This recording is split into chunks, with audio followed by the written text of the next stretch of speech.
Hello and welcome to the PFF Fantasy Football Podcast. I'm your host, Ian Hartitz, and today we'll be discussing some undervalued players at their positions that don't necessarily have a clear shot to a feature fantasy-friendly role, but we wholeheartedly believe there's a path to success if the volume happens to appear. So I had to find a special guest for this episode, and I believe I've done just that, ladies and gentlemen. Mostly gentlemen, but, you know, for you few ladies out there.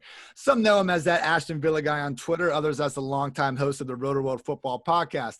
Analyst at NBC Sports, number 9 in your program and number 1 in your hearts, Josh Norris, everyone. How's it going, Josh? Ian, I am thrilled to be able to talk about Aston Villa Football Club staying in the Premier League for the next 45 minutes with you today. One, I cannot promise a bigger female audience for you. Certainly cannot do that. Have not been able to do that for the last 5 years at Rotoworld. And also, I wore number 54 when I played football in high school. What number were you? 56. Look at us. Look at us. Very close. Very Wow. close. There's some classic linebacker numbers, man. I like that. But okay, as I mentioned, I want to break down players not expected to have feature roles, everyone. We are not saying draft these guys and expecting fantasy production in 2020. As we know in this world, can't always assume rational coaching. Best players don't always rise up the depth charts. But hey, 2, maybe 3, maybe 4 things swing these guys' way, they could absolutely ball out. So we'll get started with quarterback. Josh, who is your quarterback who will not be starting in 2020, but man, if he did, look out? Isn't this one self-explanatory or answers itself? I mean, it's Jameis freaking Winston. It's Jameis Winston, who is on basically a minimum contract with the New Orleans Saints. He was the quarterback 6 in fantasy points per game last season. We know he's absolutely behind Drew Brees. He might even be behind Taysom Hill. Who the hell knows? But, Ian, I cannot think of a quarterback that could be more opposite than Drew Brees, than Teddy Bridgewater, than Jameis Winston is, right? And all that I can do when you sent me this topic is fantasize of what Jameis Winston would do with Sean Payton. I mean, there is a chance he might just drive Sean Payton up a wall, like completely drive him insane. Or there's like a meeting of the minds. They meet somewhere in the middle, and he just would absolutely turn Jameis Winston's career around.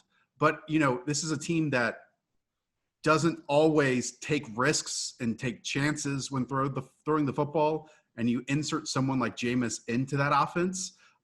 Fireworks, roller coaster, and something that I would love to watch each and every week.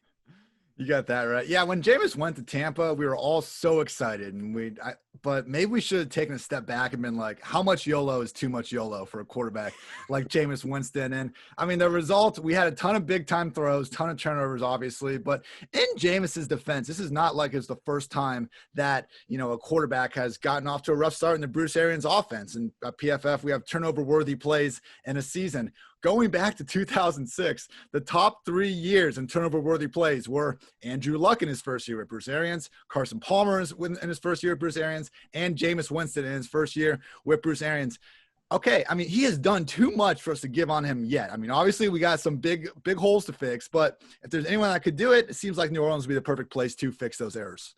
Also, it would be completely combustible probably for that offense. Like, do we really think that Michael Thomas would then once again draw like a 35% market share of the targets? Yeah. Probably not. He would get someone else involved, right? Whether it be Emmanuel Sanders, whether it be Traquan Smith, whoever else in that offense, he would absolutely get someone else involved. It would turn one that is easily predictable in the pieces that we want to acquire to one that would be up in the air each and every week. And I'm just sad that we're not going to get it. Like, you're getting me all hyped up for it right now, Ian. It just seemingly is not going to happen. But you go back to a good point. Like, this career that Jameis Winston has had, even dating back to his time in college. Like, I remember his first game. You probably remember this because you're really into college football. His first game, I think it was like nationally televised against Pittsburgh. Is that correct? First Pitt, yep. And he just dominated. And it was dominant that entire season. He was a redshirt freshman, I believe, right? Because he left after his redshirt sophomore season. Yeah. And, I mean, certainly quarterbacks and players aren't necessarily can't miss coming out of the draft. And he had those big play, YOLO nature to him, even in college, and especially during that second season. You remember, like, he would just pull Florida State into 21-point deficits. But somehow bring them out of it. I don't know. He just has not changed since that moment. Yeah. And while you can win at the college level with that, and while you can obviously put up fantasy points and win some games, not enough games at the NFL level, we just know how strict and how focused some NFL coordinators are of wanting you to do exactly what I say and hit the open receiver and timing and precision. And definitely Sean Payton's like that. But, and I'm not advocating Jameis Winston have a starting gig right now.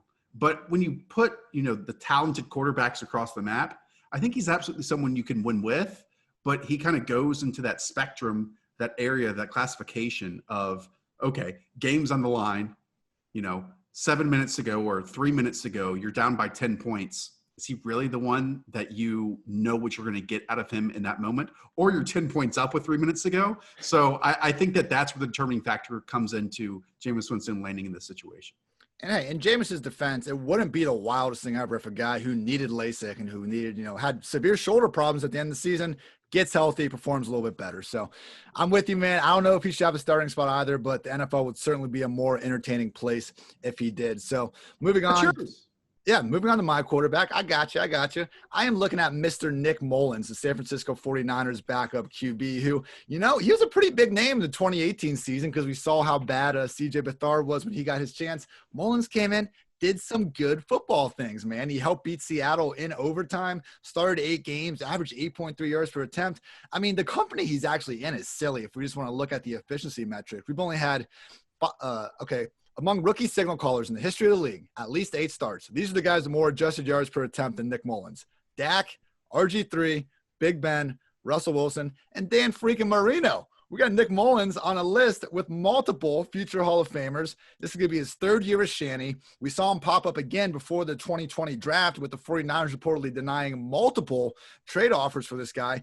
Look, way too much money invested in Jimmy G from Mullens to, even if he just outplays Jimmy G every single practice, it's Garoppolo's team. I get that, but Mullens, whenever he gets the chance, we might have something here.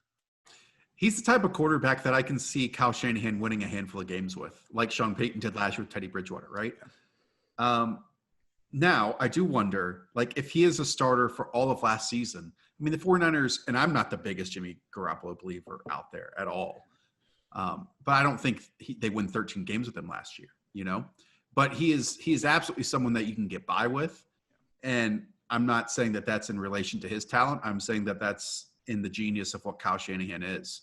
I mean, I think Jimmy was 3rd to last in the NFL last year in average yards per throw, average yards per attempt, air yards, I should say. And Nick Mullens can do that exact same type of offense and efficiency of getting the football in your playmakers' hands, asking them to win after catch. I mean, we have seen it, and it becomes even more clear. I think he just wrapped up this is his 3rd year in charge, Kyle Shanahan, where yards after catch is like a major factor. It's a critical factor in his evaluation techniques. George Kittle was 3rd in the NFL in yards after catch among tight ends. Deebo Samuel, 3rd amongst wide receivers. Tevin Coleman, 3rd amongst running backs. And now you have Brandon Ayuk, who was 9th in the entire draft class last year. I think if we want to look at it from a pessimistic angle, Ian, that kind of shows you a little bit of his own evaluation of Jimmy Garoppolo. But maybe that's just me as not a full believer in his talent sets. Yeah, we'll need to see what's going on, but if he can somehow get the chance to continue to stay in San Francisco, I mean, look at this team and this offense specifically that Shanahan is building. You mentioned the Yak Monsters. We also got Jalen Hurd coming back, and only wait till next year to see the next guy they bring in.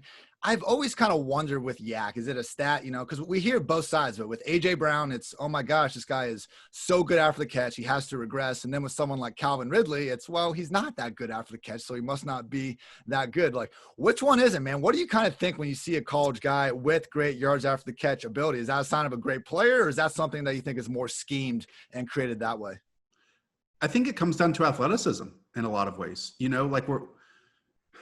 When someone who is just an alpha athlete, Calvin Ridley is not that. A.J. Brown is that. Brandon Ayuk is that. Deebo Samuel is that. I can keep going down the list. I think that plays a factor in all of it. Now, I can remember some players who, when the ball is in their hands, they've been unbelievable with after-catch capabilities, like Carlos Henderson. Do you remember that name? coming out of Louisiana Tech and was, I Rings think, a bell. second round pick with the Denver Broncos. And he just like completely flamed out in the NFL and like barely even played a single snap for them. So it can be hit or miss. It shouldn't be, in my opinion, necessarily the determining factor. And, much smarter people out there will have how sticky it is year over year. But I think part of that is the offense that they play and where they get the football, where the targets come from, but also just being a much better athlete than the people are across from you. And just having the vision, the capability with that. I mean, DJ Moore's another example, right? So it's, I think that it does fit in the profile that way, and it's not just random, if that is the question. Makes sense. Yeah. Okay. Good stuff. Speaking of just a yak monster, someone that if you can get him the ball in space, he's going to cause a lot of problems. We're moving on to running backs. And Josh, you are picking Antonio Gibson as a player that, even though the opportunity might not be there, look out if he gets it. Yeah, back when you appeared on a little show called the Rotoworld Football Podcast, I hope everyone out there is subscribed to that amazing podcast. Please subscribe and rate. Thank you. Yes, it's a big month for us. Some subscriptions, some ring reviews would push us a long way. Yeah, like there's two sides of the Antonio Gibson equation for me that it's, to me, easy to fall in love with. We'll get to the individual talent in a second, but first I want to talk about the potential opportunity, because this is a Scott Turner offense, which was kind of like a Norv Turner offense, right? And in the last 3 straight seasons, they've had a running back who led the NFL in targets at his position. I mean, that identity simply is not going to disappear in Washington, despite not having a talent like Christian McCaffrey, because during Norv's career as a play caller, he hasn't had just a talent like Christian McCaffrey. Yes, we can throw in LaDainian Tomlinson, and he used him in the exact same way, but you can also look at Frank Gore. In his only season with Norv Turner, had a career high in targets at 81 and career high in receptions at 61. Chris Ogbanaya saw 74 targets under Norv Turner. Okay. Lamont Jordan, 103 targets with Norv Turner in 2005. Deep. I mean, that's all the way back in 2005. Okay. 15 years ago. Look at where the NFL is now and how much more often they throw the ball. A running back in this backfield is going to get targets, and it's not going to be Adrian Peterson. Maybe it's Darius Geis, but honestly, if we look at from a 16-game season, do we really think that Darius Geis is going to hold up? Because he hasn't so far, even though I'm a big believer in him. I know we've heard of J.D. McKissick at times, and Peyton Barber still exists in some form or fashion. But Antonio Gibson is the type of talent, again, with that wide receiver background that he has, he's very capable and comfortable with the ball in his hands. And while he might not have that role early in the season, I might pitch you on the idea that he could have a very similar first year, a rookie season, that David Johnson did, where he made plays early on. Everyone clamored for him to have more opportunity. In the final 5 or so weeks of the season, boom, he's basically a fantasy winner for you. Yeah. Would it be crazy for Antonio Gibson to do that this year? No. He's good enough, man. I mean, 14 touchdowns on 77 touches in 2019. I mean, 6 feet, 228, runs a sub 4.40. I just don't know if we can trust Washington to use him right, and that's why he is on this list. I mean, we have the Athletics Grant Paulson beat reporter for Washington reporting that they want to run more 21 personnel, 2 running backs, 1 tight end, with Gibson, Darius Geis, or AP, or any of the other 10 running backs they seemingly have on their roster at this point. I think the path to fantasy success is for him to be a core wide receiver on a team that really, other than Terry McLaurin, okay, maybe Steven Sims, doesn't have much there. Get him in the backfield for a few snaps a game. We saw Scott Turner treat Curtis Samuel like this in the last few weeks of Carolina's season. So I have a little bit of hope that Turner can use Gibson in the way that, he can run his routes, be on the field as much as possible, and give him some design touches at RBs, because you look at this offense and it's, maddening as someone that supports Dwayne Haskins so much, as the Columbus, Ohio lifer I am. And it was maddening last year in Washington to see how few weapons he had to throw to and how little they did to help him out this year. But Antonio Gibson, if they can feed this guy the ball, could be the number 2 weapon as early as 2020. So I totally agree with you. And if I were running an NFL team, I would put him at wide receiver, because that's where he played like 70%, 80% of his snaps in college. And in fact, I think he would dominate. Well, maybe that's strong. I think he could be quite good in the DJ Moore role of, slants, of crossing routes, of drags, and get the ball in his hands. Because again, 16 forced missed tackles on 33 carries last season, 17 missed tackles on 38 catches. Those are rare numbers. My pushback on that, though, is that he's not going to play wide receiver unless he's going to pull a reverse Ty Montgomery, who wears 88 and plays running back. He's wearing 24, so he's not going to play wide receiver very much. And we hear these like, oh, this team has two talented running backs, so they're going to, put two in the backfield at the same time and do all that stuff. I'll believe that when I see it, dude. Like we heard the same thing with Duke Johnson. Now we're hearing it once again with Kareem Hunt and Nick Chubb, so on and so forth. And sure, it might happen a handful of times a game, but it's not going to be the leading personnel grouping. Again, I'm not, delirious in thinking that he's just going to command this massive workload and this massive share. But we see it so often, right, Ian, where a player comes in and has a little spark or makes the most of his 5 to 6 touches per week, and then he gets a little bit more as the season goes along. That might be more true this year than ever before. Yeah. And if there is truly one rookie who I want to invest in to do that over the course, namely at the value where they're going in fantasy drafts right now, it's Antonio Gibson.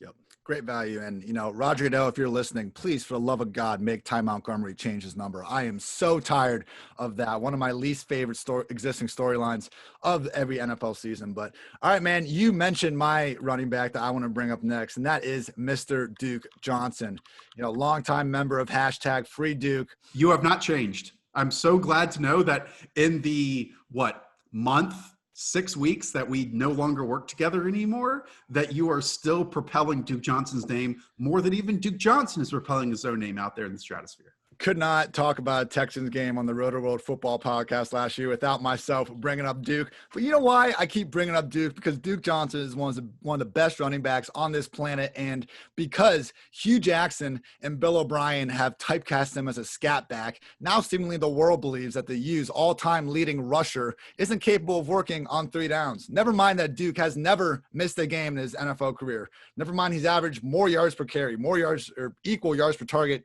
to David Johnson.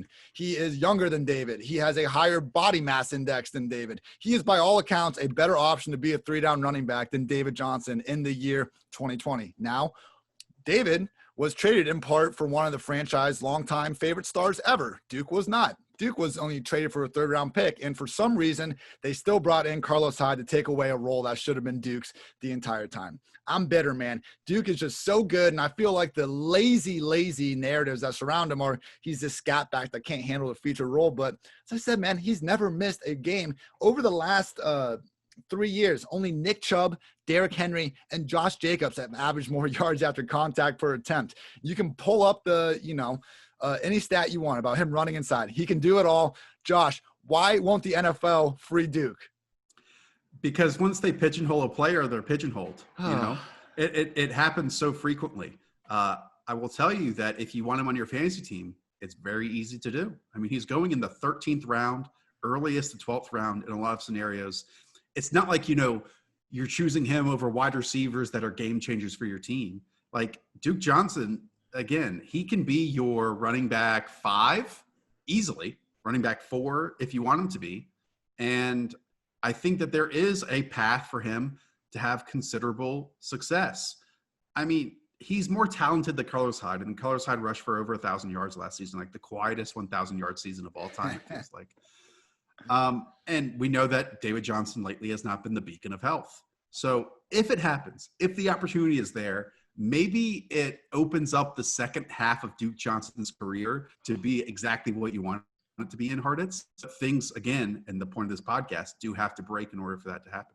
Yeah, we can dream, man. And so it is interesting because Duke last year, we think of this Texans offense as hardly being, one of the more forward-thinking ones in the league. But Duke was used in the slot or out wide on 26% of his snaps, which is very high for a running back. That's obviously what David does too. There is a way where, I'm still high on Deshaun Watson this year. I think that for once he's actually going to have a lot of weapons all over the field. And, you know, losing Hopkins sucks for any offense, obviously, but you got Cobb, Fuller, Cooks, both Johnson guys back there.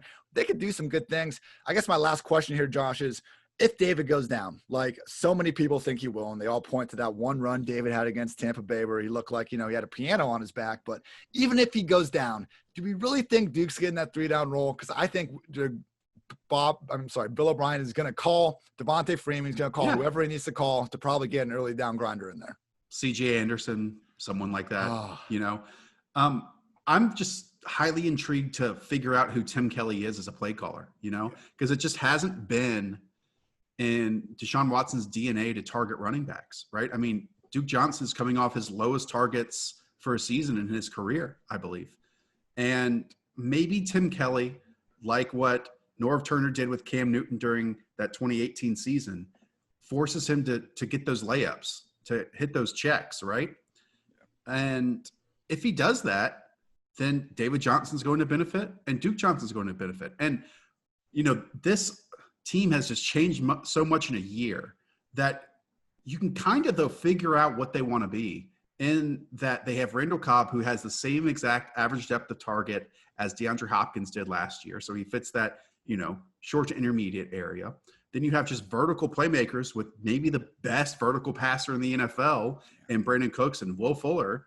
And if he can open up, again, those layups on the outside to David Johnson and Duke Johnson and unlock that section of Deshaun Watson's game, then I think you're going to see a more efficient offense. But it's just one that we necessarily haven't seen thus far with Deshaun, who's wonderful. Like, we love him.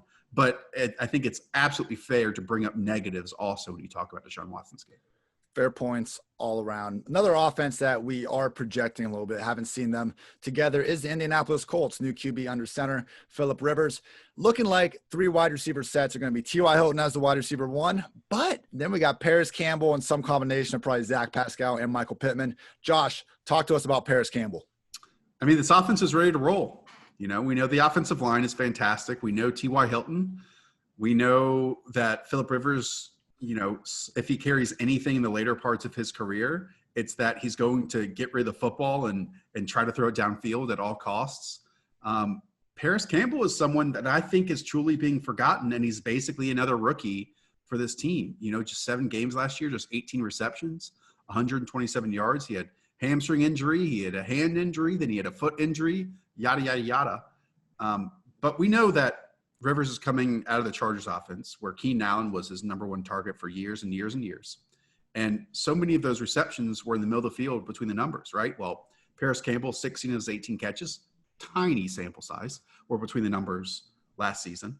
But we also know that every single offensive coordinator across the league is trying to find a wide receiver who's explosive and fantastic with the ball in their hands. Who is that on the Colts? Frank Reich? It is Paris Campbell. I mean, his final season at Ohio State, you know this, Ian, 809 yards after the catch, second most in the country. I mean, he was the king of those slants, of those crossing routes out the middle of the field, not having to run a route, picking it up, carrying it, and then finding space along the sideline and just burning everyone. So this is a player who's going maybe even undrafted in your home leagues, in your office leagues, but that I can see, if he hits the ground running and stays healthy early on, could have a massive, massive role in this Colts offense. True angle erasing jets. I mean, one of the fastest guys in any football field he's going to step onto. And yeah, there is a almost realistic scenario where he's the number 2 guy in this passing game as early as this year. How effective will that passing game be? I think they're going to run the ball more times than not. We'll see. But Josh, I guess the question is, like, especially for dynasty people out there, in 2021, T.Y. Hilton is an unrestricted free agent. He turns 31 in November. Only missed 2 games from 2012 to 2017. He's missed 8 games over the last 2 seasons. I'm with you, because watching Paris Campbell throughout his 4 years at Ohio State, he was just always a guy that was kind of fit into that low A-dot role. But, we saw it with Michael Thomas. We've seen this with Ohio State wide receivers, Terry McLaurin. They kind of fill their role at a high level at Ohio State, but they're not asked to do more. Doesn't necessarily mean they can't do more. And right. I mean, this quote from Frank Reich last offseason just still sticks out to me, where he said, Paris is making legit NFL, I'm going to be a stud receiver type plays. I mean, 2020 could be fun, but like, Josh, do you think Paris could be a legit like NFL wide receiver 1? Well, one, if I went around life just talking like Frank Reich, I would say, like, this is the best podcast I've ever done. This is the best seltzer I've ever had. Like, everything is just the best ever. It's so dangerous to listen to what Frank Reich is saying right now, because rather than being Bill Belichick and not saying a single thing, he's just over complimenting everyone. Like, he has taken Pete Carroll's seat at the table with that. Like today, Ian, I wrote a freaking blurb on him hyping up Trey Burton right now and saying Trey Burton's going to be really productive this season. All right, dude, maybe it happens. But back to Paris Campbell. Like, yeah, he has his role. It is in the slot. It is underneath because we can easily – and I know T.Y. moves inside and outside because they want to create matchups for him. But they basically said that rookie Michael Pittman is going to be their isolated receiver on the outside. They're going to move around T.Y. And then I just think that they can get creative with Paris Campbell. And maybe I'm jumping the gun here, but especially because of what Phillip Rivers looked like. Like at times we talked about this last year on the Rotoworld Football Podcast. Go and subscribe. Sometimes it looked like when he threw the football, he didn't know where it was going to land. But again, I think the easy avenue of those low depth of target throws, those are a lot of times going to go to Paris Campbell, and he's someone who can do damage with those opportunities. Again, maybe he only gets 70 targets this year, but I also can see a path into 100 targets this year. Who knows? Yeah, he could do a lot with 70. Other really fun Frank Reich offseason coach speak moment was talking about how Nyheim Hines could be getting, double-digit catches in games. I mean, who knows? We'll see. But we'll use all three backs at once. All right, three. Same time. Why not? But, okay, I got some real prime coach speak for you now. This is actually from today. A player in a team that both of us admire, Curtis Samuel and the Carolina Panthers. Now, this is from Coach Matt Rule. Curtis Samuel has always had deep playability, but wasn't always connected with. Rule loves his versatility at RB, in the slot, and outside. Matt Rule wants to use Curtis Samuel like he was at Ohio State. I mean, I just haven't really stopped dancing since I heard this news because it is music to my ears. Curtis Samuel is really, in my opinion, the closest thing we've seen to like a true Percy Harvin comp since he came out. He is that electric. He is that good as a running back and wide receiver. He just got in a situation last year where the Panthers had a starting quarterback that should not have been a starting quarterback, to put it nicely. I mean, this was league worst. 25% of their deep balls last season were deemed catchable by my employer, Pro Football Focus. It just wasn't even close. And, I can show you 5-6 plays where Curtis Samuel had plenty of separation downfield and a good ball. He'd be dancing in the end zone. Simply wasn't able to happen. You fast forward to 2020, differences in the offense. We got Teddy Bridgewater there, who is anyone's idea of an upgrade over Kyle Allen. Robbie Anderson is seemingly taking that outside field stretcher role. Josh, it looks like maybe we have a low ADOT slot role for Curtis with even more goodness to come if they're being creative about it. 2020 expectations for Curtis Samuel.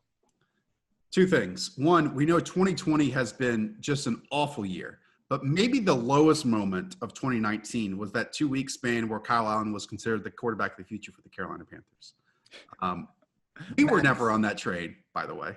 I'm very proud to say that. Curtis is good. He's a good football player. There are just elements to, 20 throws downfield for a season might seem like a large sample size because it's just one season, but in the grand scheme of things, it's just 20 throws. And I don't know, when you go and watch those, I don't know how you can blame him for almost any of them. It's bad quarterback play. And we've seen bad quarterback play impact good football players. Now, that's not to say he's a perfect player. He certainly had his drops. He certainly can be better. There's also the case of Joe Brady here. And I wrote about this with the Carolina Panthers profile on Rotoworld, that I want to know who the volume vacuum is for Joe Brady this season, because he's going to take elements from the New Orleans Saints offense. And a major part of that offense is Michael Thomas winning in the slot. Like when he's in the slot, he's getting the football. Yeah. And a major part of that last year at LSU in the passing game was Justin Jefferson, who spent like 93% of his snaps and saw 90% of his targets in the slot. And he was one of, if not the most productive wide receiver in college. Like those are two obvious ones, but who's the obvious one in Carolina? It's not Robbie Anderson, right? Robbie Anderson never plays there. So it's either DJ Moore or Curtis Samuel. And they probably mix and match, right? I think they both can fit. I think they both can do very well there, but this is a team who's absolutely going to dominate and run 11 personnel, not dominate in the field. I mean, dominate while running 11 personnel. Sure. And if that's the case, he's always going to be on the field. I'm just unsure which one is going to see the vast majority of work in the slot. Does that make sense? Yeah, no, I got you. And again, we can build up this scenario in Carolina where things actually click early. They got the terrible defense. I mean, Teddy Bridgewater, it's why he's one of these top late round quarterbacks we're talking up. We could see them be this fantasy friendly, just last place team. But I'm a little worried about the continuity, man. I did an article last week where I looked at every team. I look at their offensive line, their passing game, quarterback, tight end, top 3 receivers, and their offensive coordinator and their head coach. The Chiefs, like, they have all 12 key people back, which is unfair and amazing. But the Panthers were the single least continued team from last year. Now, like, again, having Teddy over Kyle, obviously that's an upgrade. Like, there's, you don't want to continue bad position groups. But for this funky offseason, is this maybe just a little too much for them to overcome and kind of fulfill these fantasy dreams we have? Well, I'm a little hesitant how much like the fantasy universe is falling in love with Teddy as like a late round quarterback target. And I know Teddy is like this late round darling for a lot of people. I'm just really nervous about it, Ian, because I understand it. Like, if we like DJ Moore, if we like Chris McCaffrey, if we even like Curtis Samuel and Robbie Anderson to some degree, Ian Thomas, you can throw in there. But we just like know who Teddy is, and he hasn't been a fantasy producer in the least. And I think part of it is also people loving quarterbacks who are going to be in negative game script and who just throw the football. I'll tell you, this. Teddy's going to be a lot different than like Jameis Winston was a negative game script last year, right? Just drastically different. And maybe this creates a blind spot, but I like players on good teams who win football games and put up points that way, because if you're winning, you're putting up more points than everyone else on the scoreboard. So I don't know. I'm a little hesitant here with Teddy, which I think gives us a trickle down to being hesitant to every single one of these fantasy pieces, even though I will shout out that I think DJ Moore has a great shot of being top 5 in targets this season. DJ is a baller. And yeah, if Teddy even had like a little bit of a rushing floor, maybe be different. But and to close your point, not to interrupt you, you're good. Like, Teddy and Joe Brady do have a history though, So I think that might help in some form or fashion. It's not like completely starting over. It's not Zach Taylor to Joe Burrow. They have a little bit of an overlap here with the Saints. And so hopefully that does create some cohesion, but we also know that he's basically never thrown to any of the 5 pass catchers that he's going to have out there. So who knows? But yeah, I mean, Teddy pre-injury in Minnesota, 13 rushing yards per game, not great, not bad. In New Orleans, he had 36 rushing yards on 39 attempts. I mean, he's not the same guy, unfortunately. He can get there passing, but I think Teddy versus Gardner, Minshew, I'm starting to come around a little bit more to Gardner. But yes, good players on good teams, preferably. All right, moving on to the tight end position. This guy is seemingly a good player. He's definitely on a good team. Josh, tell me about Adam Trotman. Is that how you say it? Sure. Let's roll with that. You and I never are perfect on pronunciations. He's on the Saints. And so I think that characterizes it. And he's probably most likely the backup to Jared Cook. We've seen Josh Hill and what he is. He might have a couple of touchdowns here or there, but he's never going to be a tight end a team relies on for a season. If Jared Cook goes down, Adam Troutman might be the guy who steps in. And this isn't a tight end who is uncomfortable as receiver. I mean, he had 14 touchdowns last season, 95 targets that led to 70 receptions. He saw 100 slot snaps, averaged 13 yards per catch. I mean, I can keep going, Ian. He forced 12 missed tackles, which tied for second most in last year's draft class among all tight ends. He has 10 contested catch receptions. That was 5th most in the draft class as well. I mean, he's an above average athlete. Jared Cook kind of was not a missing piece, but at times took that Saints offense over the edge a little bit. Like he was that little bolt of energy. He saw 21% of the Saints air yards last season, 6th most in the NFL at his position. So if he goes down, Adam Troutman has a path to top 10 tight end status each and every week. Dude earned rave reviews at the Senior Bowl. Athleticism seems to be there. It definitely seems like a situation where 2021, I mean, this guy could be that, classic second-year breakout tight end. I mean, I know this year's tight end class was kind of being called weak, but I mean, it wasn't that long ago, man, that we were talking each other into Kobe Fleener, and not necessarily each other, but the whole community was talking themselves into Kobe freaking Fleener. So if Trotman can, just bring even a little bit of that, 14 touchdowns in one season at Dayton, a little bit of that, domination you've been talking about, he could do big things as early as 2021. Who's your tight end? Because I have nothing else to say about Adam Troutman. My tight end is Mr. David Njoku. Now, here's the thing with Njoku. We've seen the trade rumors. I would love if he got traded because there is a chance he has a nice role this year. Kevin Stefanski last year in Minnesota fed Kyle Rudolph 48 targets. Irv Smith was right there at 47. The Browns don't have a number 3 wide receiver, really. I mean, no disrespect to Rashard Higgins, but they haven't put enough capital at that position to make me think they're not going to be using a heavy dose of 2 tight end. Probably more likely 2 RB formations. Let me see some Njoku, dude. This dude is 24 years old. In 2018, he was already a top 10 tight end in catches, yards, and touchdowns. 6'4", 246, freaky spark score. I mean, just the classic souped-up athlete tight end you want to invest in. And okay, 13 drops in his career isn't great, but, you know, Ebron was known for dropping the ball until he didn't, and the guy had 14 touchdowns in 1 year. My dream scenario for Njoku is if the Texans could somehow, you know, get gifted some draft picks because they pretty much traded them all away at this point. But give me Njoku with Deshaun Watson as a QB. We're getting double-digit touchdowns. I cannot think of a tight end I am more excited about to begin their second career on a new team than David Njoku. Am I crazy, Josh? Let's bring it back to the Cleveland Browns here and really Kevin Stefanski, because while the rest of the NFL is trotting out multiple wide receiver sets, Stefanski didn't do that at all in Minnesota last year. I mean, they were by far last in usage of 11 personnel, 25%. Okay. The next closest team, the Arizona Cardinals, which was a little surprising in and of itself, were at 36%. I mean, a full 11% points behind the next closest team. In fact, they were in 12 personnel, 2 tight end sets, 34% of the time, and then 21 personnel, 21% of the time. That's why, to me, it's a little surprising. And not necessarily from a contract standpoint, because they gave Austin Hooper, and at the time was the highest paid tight end in the league.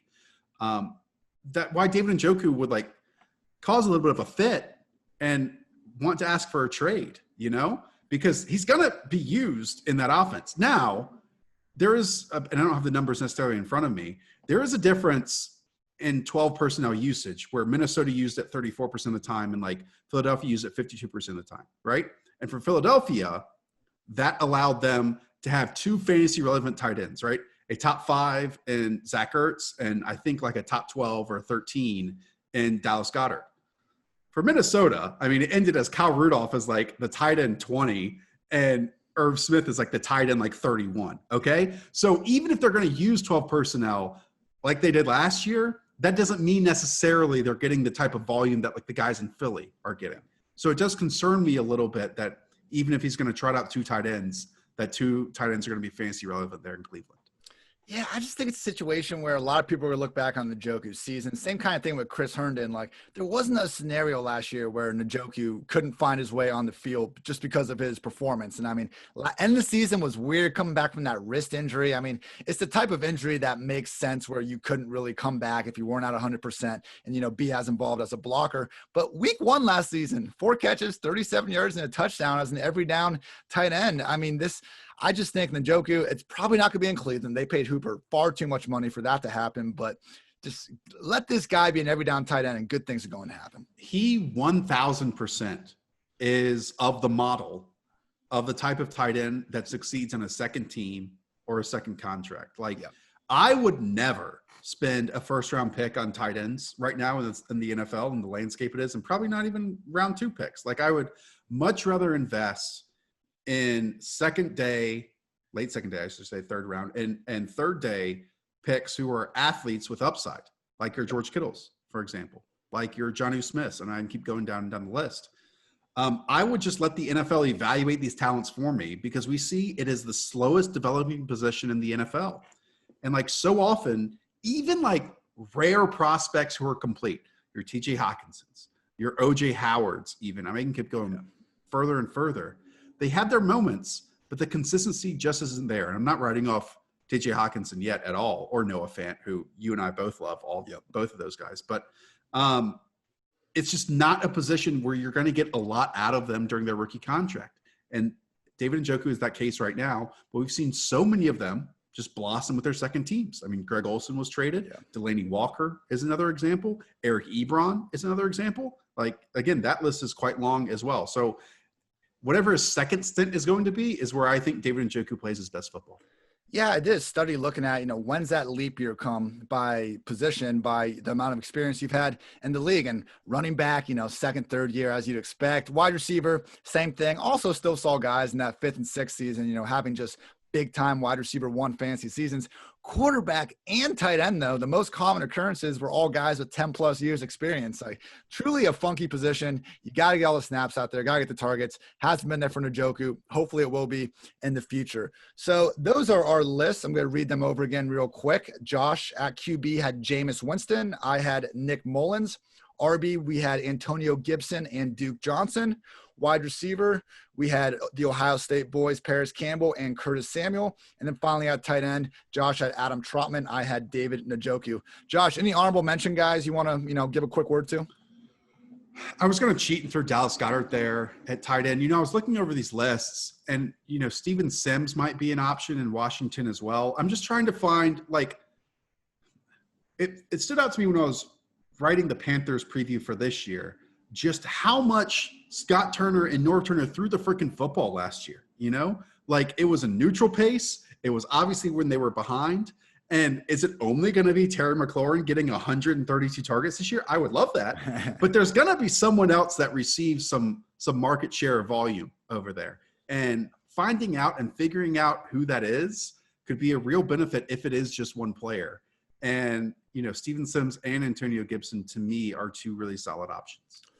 A couple other guys I had, Chad Swag Kelly at QB, self-proclaimed. Stop it. Self-proclaimed. Is he even on a roster right now, Ian? Let me finish. Self-proclaimed second fastest QB in the league. Frank Wright says he's doing all the right things on the field and off the field, competing for that number 3 QB spot in Indy. It's a shame we don't get to see him in the preseason this year. At running back, I'm not giving up on Brian Hill yet, man. He could maybe be that number 2 guy in Atlanta. We know how girly's knees are.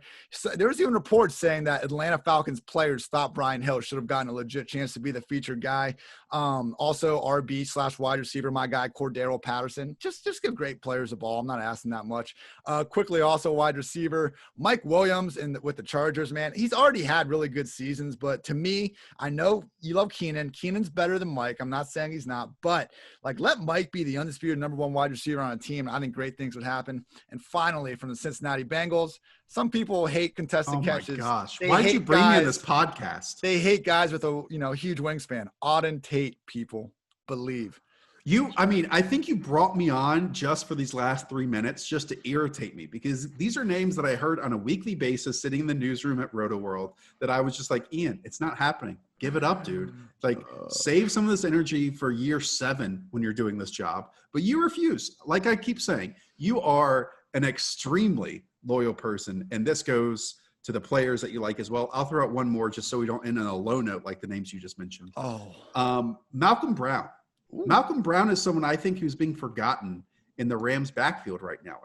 Even in week 1 last year, he was seeing 50-50 work almost with Todd Gurley. It's Cam Akers versus Darrell Henderson. Okay, we've seen what Darrell Henderson is. What if Cam Akers gets hurt or doesn't come along because he's a rookie? Malcolm Brown is someone that this team paid.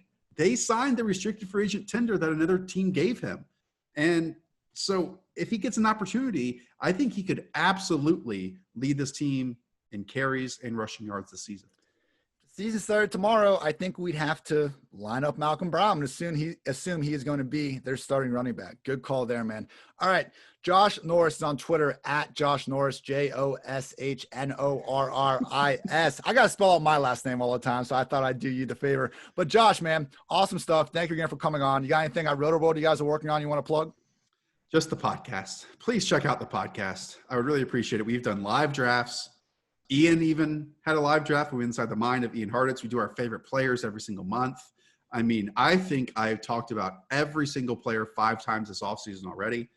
And I'm glad to have done it with you this time, Ian.